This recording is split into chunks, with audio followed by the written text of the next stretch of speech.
1월부터 확대 시행되는 정부 지원 정책이 있습니다. 노후 생활에 큰 도움이 되는 바로 기초연금인데요. 하지만 누구나 다 받을 수 있는 건 아닙니다. 비슷한 조건이어도 이런 분들은 탈락하시는데요. 그럼 얼마나 인상이 되었는지 탈락하지 않고 차질 없이 받으려면 알아야 할 핵심 내용까지 자세히 알려드릴게요. 시작하기 전에 구독, 좋아요 한 번씩 꼭 부탁드립니다.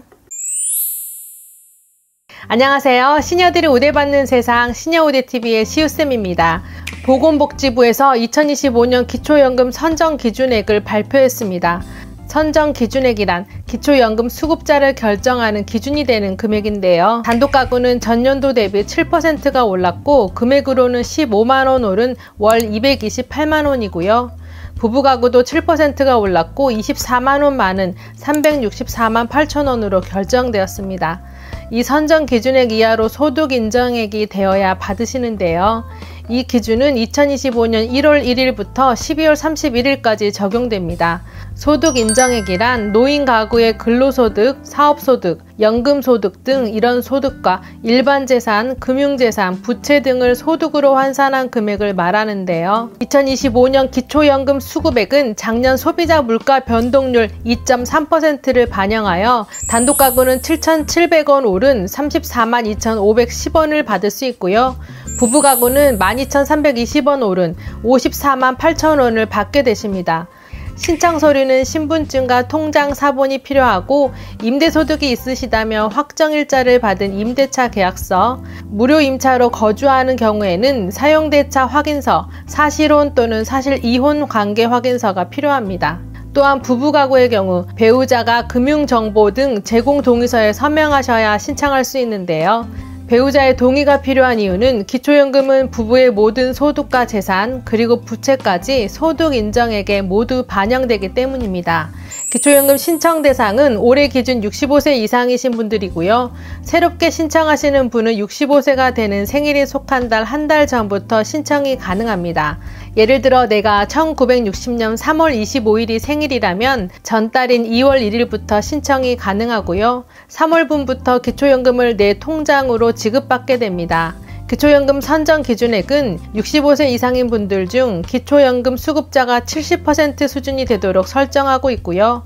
신청은 주소지 관할과 상관없이 전국 주민센터나 국민연금공단 지사를 방문해 신청할 수 있습니다.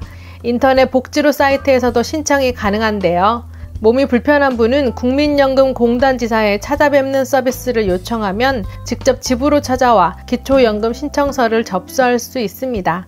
국민연금공단 고객센터는 국번 없이 1355번인데요. 혹여나 늦게 신청하게 되면 그동안 못 받은 기초연금은 절대로 소급해서 주지 않는데요. 수급 대상이 되면 매달 25일에 내 명의 통장 계좌로 현금으로 입금됩니다. 25일이 토요일이나 휴일일 경우에는 전날 입금이 되고요. 혹시 기초연금 금액을 듣고 이상하다 생각하신 분들이 있으신가요? 단독가구가 34만 2,510원이면 부부가구가 받을 때 2배여야 하는데 왜 금액이 54만 8천원으로 적지라고 생각하셨나요? 안타깝게도 부부가맥이라는 가맥제도로 부부가 동시에 기초연금을 받을 때는 각각 20%씩 가맥하여 지급되고 있습니다. 뿐만 아니라 국민연금을 받는 정도에 따라 가맥하는 국민연금 연계 가맥제도도 있고요. 기초연금과 소득 인정액을 더한 금액이 선정 기준액을 넘을 경우 그 초과분을 가맥하는 소득 역전 방지 가맥 제도도 있습니다. 말이 조금 어려우시죠? 예를 들어 단독가구 선정 기준액이 228만원이고 내 소득 인정액이 220만원이라면 차액인 8만원만 받게 되십니다. 그러니 34만 2,510원 전액을 다 받으시려면 내 소득 인정액이 193만 7,490원 이하여야 기초연금 전액을 한 푼도 깎지 않고 다 받으실 수 있는데요. 그럼 기초연금 탈락하지 않고 차질 없이 받으려면 꼭 알아야 하는 핵심 내용은 어떤 것들이 있을까요? 알면 더 받고 모르면 받을 돈도 못 받게 될 수 있으니 구독, 좋아요 한 번씩 누르시고 또 들으러 와주세요. 첫 번째, 부동산 재산의 변동입니다. 기초연금은 내 부동산 재산을 기초연금에 반영을 하는데요. 만일 내 부동산 재산이 늘었다면, 더 정확히 말해서 부동산 재산의 공시가격이 늘었다면 기초연금이 중단 또는 감액이 될 수 있습니다. 여기서 시세와 공시가격은 다른 지표인데요. 시세는 현재 부동산에서 거래되고 있는 실거래가를 의미하고요. 공시가격은 국가가 세금이나 기초연금 산정 등을 위해 매년 정하는 부동산 가격이라고 보시면 됩니다.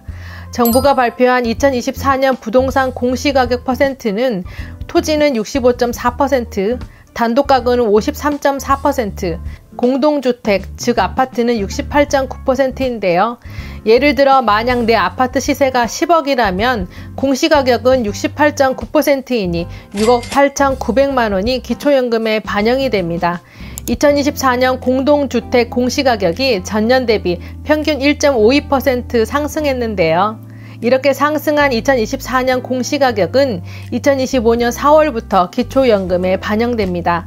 전년 대비 부동산 재산의 공시가격이 늘었고 다른 재산과 소득이 거의 그대로라면 기초연금에 영향이 있을 수 있으니 꼭 확인해 보세요. 두 번째, 이사를 가신 경우입니다. 서울특별시 또는 광역시, 특례시에 살다가 중소도시나 농어촌으로 이사를 가신 경우 또는 중소도시에서 살다가 농어촌으로 이사를 가신 분들은 기초연금이 중단 또는 감액될 수 있습니다.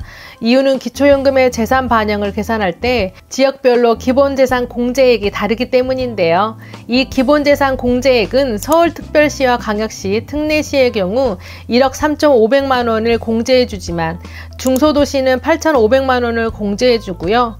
농어촌은 7,250만 원만 공제가 됩니다. 따라서 같은 5억 원의 집이어도 어느 지역에 사시는지에 따라 기본재산 공제액이 달라지기에 기초연금이 감액되거나 지급 유무에 영향이 있습니다. 알기 쉽게 공시가격 5억 원의 집으로 계산해 볼게요. 서울에 5억 원 집에 거주하고 있다면 1억 3,500만 원을 공제받아 3억 6,500만 원이 기초연금에 반영되지만 경기도에서 5억 원의 집은 8,500만 원을 공제받아 4억 1,500만 원이 반영됩니다. 서울과 경기도 공제액 차이가 무려 5천만 원이나 나기 때문에 기초연금에 영향을 줄 수 있는데요.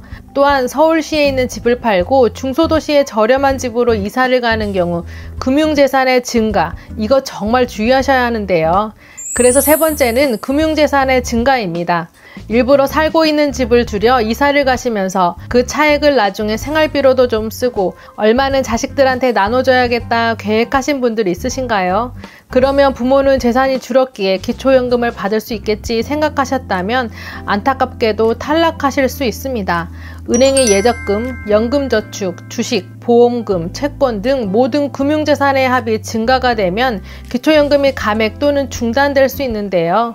한 예로 자녀가 비과세 저축에 가입한다고 통장 명의를 빌려달라고 하면 이것 또한 부모님의 계좌이기에 전부 금융재산에 포함됩니다. 그리고 기초연금 신청 전 3개월 동안의 통장 평균 잔액이 소득 인정액에 반영되는데요. 그래서 미리 현금으로 찾아놓으면 괜찮겠지 생각하셨다면 이 또한 걸립니다.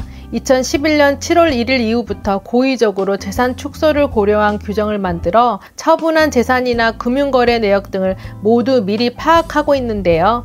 만일 증빙 서류를 제출하지 못한다면 현금으로 찾은 금액이 전부 다 어르신들의 재산에 그대로 반영되니 꼭 조심하셔야 합니다.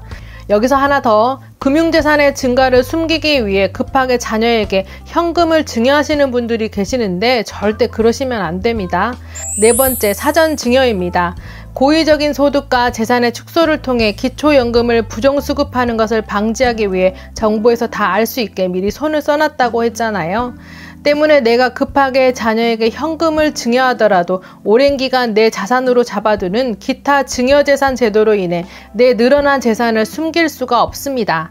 즉 재산을 처분했을 때 타인이나 가족에게 무상 양도하거나 단순 명의 변경을 했을 때도 또는 종교단체나 복지법인에 기부한 경우에도 기타 증여재산에 포함하여 얼마간은 내 재산으로 보는데요. 그렇다고 계속 내 재산으로 인정되는 것은 아니고요. 매년 얼마간의 금액을 생활유지에 사용한 것으로 간주하고 차감해 주는데요.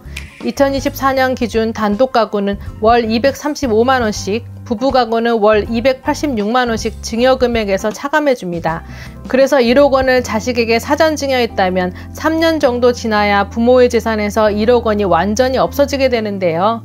기초연금도 못 받고 심지어 증여세까지 내야 하는 상황이 벌어질 수 있으니 이 점 꼭 기억하셔서 신중하게 고려해 보셔야 합니다.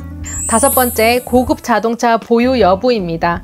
2024년부터 3000cc 이상 차량 보유 시 고급 자동차를 분류되는 규정이 폐지가 되었는데요. 하지만 차량가액 4천만원 이상의 자동차를 보유하신 경우는 기본재산 공제 대상에서 제외가 되고 월 100% 소득 환산율이 적용이 돼서 기초연금에서 탈락되십니다. 여기서 차량가액이란 내가 처음 자동차를 샀을 때의 금액이 아니고요. 현재 시점에서 평가한 자동차의 가격, 즉 중고로 내 차를 팔 때의 가격이라고 생각하시면 되는데요. 그런데 내가 고급 자동차가 없더라도 기초연금에서 탈락하는 경우가 있습니다. 6번째, 바로 자녀에게 공동명의로 빌려주었을 경우인데요. 자녀가 본인의 자동차 보험료를 저렴하게 하기 위해 부모님과 공동명의를 하는 경우가 종종 있습니다. 하지만 자녀가 구매한 자동차가 만약 차량가액 4천만원 이상이라면 실제 부모님의 공동명의 지분율이 단 1%라 할지라도 기초연금 재산 산정 시 해당 차량이 부모님 소유로 들어가서 차량가액 전액이 반영되는데요. 결국 공동명의 한 번 했다가 기초연금에 탈락하거나 중단될 수 있습니다. 7번째, 동호회 회비 관리입니다. 요즘 취미활동 한두 개 하시는 분들 많으시죠? 모임을 하다 보면 회비를 걷어서 함께 식사를 하거나 여행을 가기 위해 개모임을 하기도 합니다. 이때 이 돈 관리를 하는 총무가 꼭 필요한데요. 흥미롭게도 총무를 한번 맡으신 분들은 여러 모임에서 총무를 하시는 경우가 꽤 많으시더라고요. 그런데 총무가 되면 회비 통장을 보통 자기 명의 통장으로 관리하시는 경우가 많이 있으십니다. 이런 분들은 기초연금을 신청할 때 이 회비들이 전부 본인의 금융재산으로 반영이 된다는 것 알고 계신가요? 실제로 동호회 회비 통장 때문에 기초연금에서 탈락하는 경우가 종종 발생하고 있습니다. 그런데 동호회 회비라는 것을 입증하는 소명 자료를 제출하기가 쉽지가 않고요. 설령 제출하더라도 담당 공무원이 잘 인정하려 들지 않는 경우도 있다고 합니다. 물론 방법이 아예 없는 건 아니지만 굳이 복잡하게 여기저기 왔다 갔다 하며 힘 뺄 필요가 있을까요? 그러니 개모임이나 친목 동호회 회비는 절대 본인 명의 통장으로 관리하시면 안 됩니다. 8번째, 고급 회원권을 보유한 경우입니다. 골프 회원권, 승마 회원권, 콘도 회원권, 종합체육시설 이용 회원권, 요트 회원권 등 지방세법 제6조에 의한 회원권을 소유하신 분들은 회원가액 전부가 월 100% 환산율에 적용이 되기에 기초연금을 못 받는다고 보시면 되겠습니다. 그리고 앞서 감액되는 3가지 미리 말씀드렸죠. 국민연금 연계 감액제도, 부부 감액제도, 소득 역전 방지 감액제도. 9번째는 국민연금을 받는 정도에 따라 탈락하거나 기초연금이 감액될 수 있습니다. 국민연금 수령액이 일정 금액 이상일 경우에 기초연금 지급액을 줄이는 제도가 국민연금 연계 감액제도인데요. 똑같은 금액의 국민연금을 받더라도 가입기간, 가입시기, 납입금액 등에 따라 모두 다르게 감액됩니다. 그래서 기초연금 수령액이 깎이거나 또는 다른 소득과 합하여 계산될 경우 기초연금을 아예 못 받게 될 수도 있는데요. 국민연금 연계 감액 액수를 보면 국민연금 월 급여액이 50만원일 때는 기준연금액인 50만 2210원 이하이므로 전혀 감액되지 않지만 그 이상일 때는 일정 금액 감액됩니다. 그리고 국민연금의 가입기간에 따라서도 기초연금이 감액되는데요. 간단히 계산하자면 통상 가입기간이 11년 이하면 기초연금을 전액 받을 수 있지만 만일 국민연금 가입기간이 11년을 초과한다면 초과한 기간이 1년씩 길어질 때마다 내가 받을 기초연금이 약 10,000원씩 줄어든다는 점 알고 계시길 바랍니다.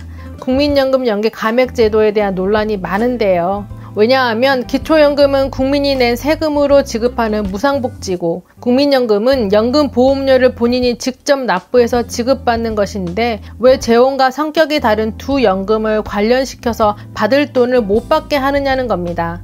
국민연금 수령액이 많아지면 기초연금 수급 대상에서 제외될 수 있음을 알려준 적도 없고 국민연금이 일정 금액 이상이면 기초연금이 최대 50%까지 감면될 수 있다고 얘기해 준 적이 없는데요. 게다가 국민연금이 피부양자 자격 계산 시 기본 공제 없이 100% 합산 소득에 반영되기 때문에 피부양자 자격에도 가장 불리하게 작용하는데요. 모순이 많은 국민연금 연계 감액제도는 어르신들을 위해 폐지가 되면 좋겠습니다. 여러분들의 생각은 어떠신지 댓글로 적어주세요. 10번째, 해외 체류 기간이 60일 이상이면 다음 달부터 지급 정지가 됩니다. 만약 귀국하면 귀국한 다음 달부터는 다시 지급받게 되시는데요. 11번째, 금고 이상의 형을 선고받고 복역 중인 자, 한국 국적을 상실하거나 국외로 이주한 자는 기초연금을 받을 수 없습니다.